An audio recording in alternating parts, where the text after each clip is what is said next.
Welcome back to another episode of the Casey Campbell Podcast. Casey Campbell with you, of course, and we are pleased to be joined by the track president at Richmond Raceway, the new track president, Lori Collier Waran. Welcome to NASCAR and congratulations on being the newest track president at Richmond Raceway. Thank you so much. I appreciate that. Nice welcome. Okay, so now let's, before we get into this weekend, let's talk about how you got this job and just maybe your background a little bit for people that may not know. Sure. Yeah. So I actually have been in media and marketing and publishing for the past 20 or so years in the Richmond market. And so a little bit of a different industry, of course. I have a friend who works at NASCAR, a childhood friend who is actually the chief digital officer at NASCAR. And his name is Tim Clark. You probably know him or know of him. And Tim and I go way back all the way to first grade, if you can believe it.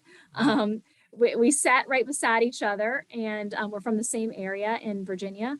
And he reached out to me some months back and said, NASCAR is thinking of, doing some different things, and we think you would be the perfect person to talk with us about this position at Richmond.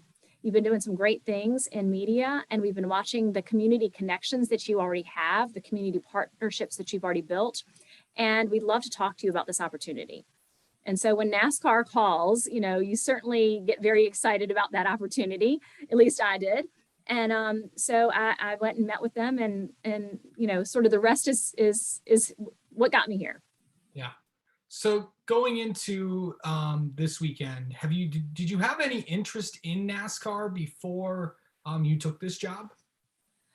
Yes, I did have a little bit of a history with NASCAR, but I'll be frank that I didn't realize that an opportunity like this would be available for someone like me. I realized that most people in this position have a sports industry background.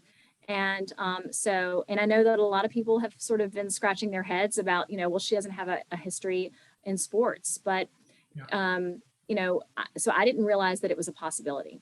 But I think what NASCAR was looking for was somebody, again, who had a lot of those key community partnerships already built, and who really had a passion for creating new things, especially in Richmond, and had a trend of success in rebuilding or building creative business models.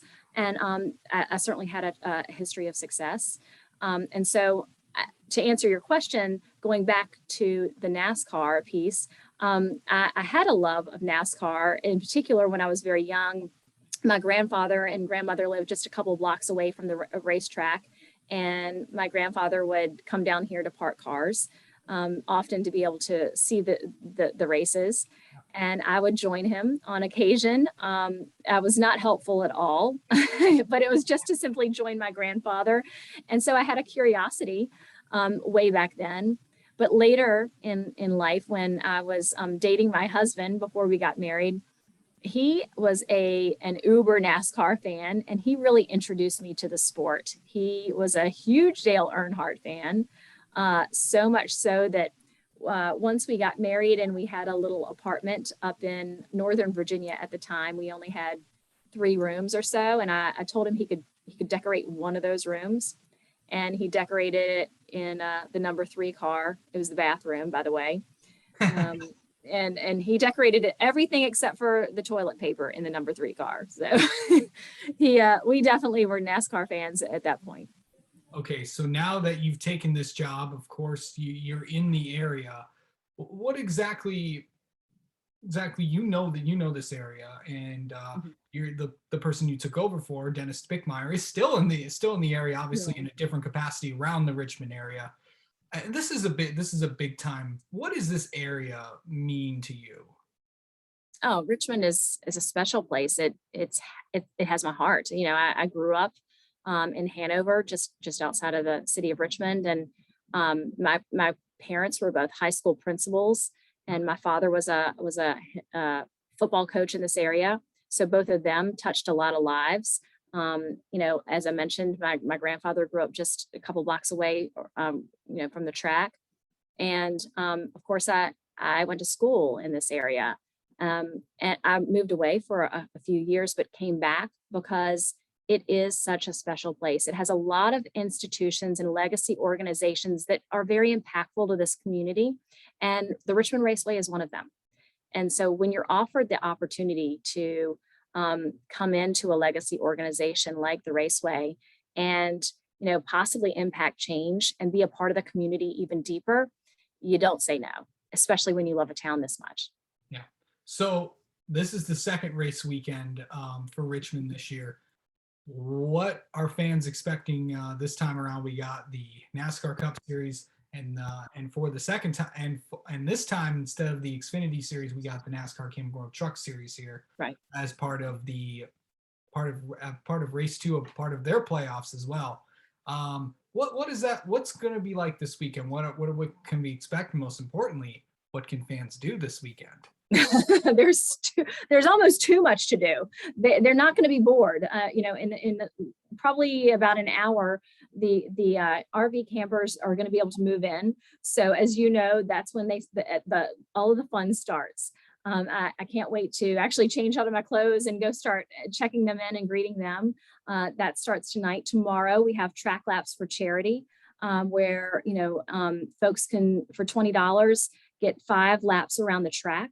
And it benefits Special Olympics. And so if you've ever had the desire to drive on a racetrack, that's your opportunity. On Thursday, we've got Bubba Wallace's block party, a good old fashioned block party. Yeah. It is going to be amazing. We've got local DJs, but we also have Wale that is going to be joining us. It's amazing. Now, I will say that we are at full capacity right now. We had a great and overwhelming response to that. That is an incredible challenge to have. And, that's going to be incredible. I'm so excited that Bubba Wallace chose Richmond to launch this block party in. Friday, we jump right into Cody Johnson's concert, which has been sold out as well. This track is going to be jamming from tonight through Friday. Yeah. We haven't even talked about racing yet. So all those events are leading up to the pinnacle.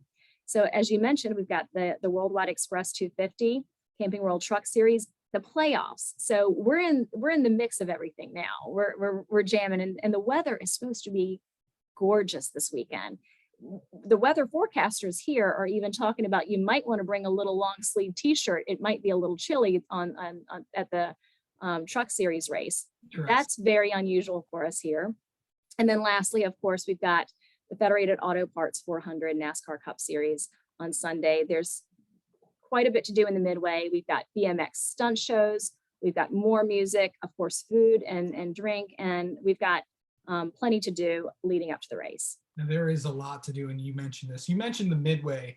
I was at Michigan last week, so I spent some saw the Midway, and it just looked packed in there. What's so important about the Midway for these tracks to just fill it up with merchandise? Trackside Live is now at all the tracks this year. Right.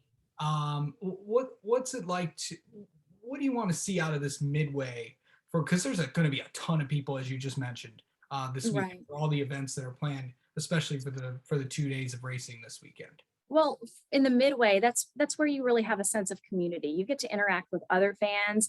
At Trackside Live, we have a lot of the driver Q&As, Denny Hamlin, Martin Truex Jr., we've got Joey Logano. They'll be doing Q&As both on the fan grounds and in the Midway at Trackside Live. We've got a lot of interaction that is happening both within the race fans, but also within drivers. And so that's such a special component to NASCAR in general. I think it's unlike a lot of other sports where you really have that interaction. And that's where it all starts. So before you even enter the stands, you have a lot of engagement, a lot of activity. You have an event before you even reach the event. I think that's really unique to our sport, and I love that we're offering that here in Richmond. Are you nervous about this weekend because this is your first time as track president of Richmond? How is it good? Has it hit you yet? The first question is, I'd be lying if I said no. Of course I'm nervous. Of course, you're the first person to ask me that, and I will give you a great, honest answer. Yes, I am. But nervous in the best way. I'm excited. I think that you know, the butterflies in your belly are, they drive you, and that's good stuff, you know. I'm excited for it. I'm excited for the fans. I'm excited to meet the fans. We're all here because of fans. And so I'm very excited for that. And I cannot wait for it to get here. It's almost here. We're almost there. We are almost there.